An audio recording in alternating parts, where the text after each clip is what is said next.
pas connu du grand public, qu'on a découvert moi-même. D'ailleurs, je ne le connaissais pas avant, même s'il avait une fonction importante à la chefferie de cabinet de la présidence de la République.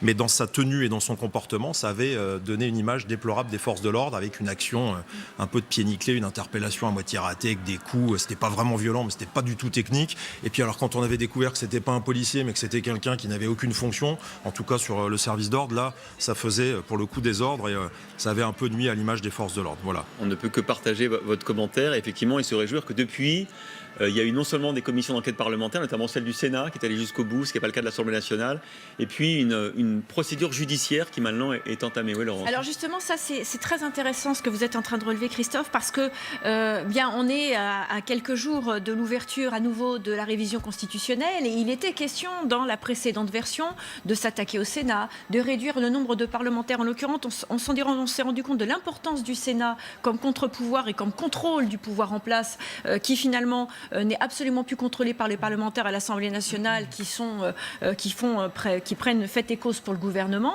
Et puis cette révision constitutionnelle concernant les parlementaires va poser une vraie question par rapport aux revendications des Gilets jaunes, qui est principalement la proximité avec les élus. Si on réduit le nombre de parlementaires, inévitablement, il y a des administrés qui ne rencontreront jamais leurs élus. Mais les Français ont quand même envie, Laurence, qu'on réduise quand même le nombre d'élus et de parlementaires. Les Français ont envie qu'on réduise les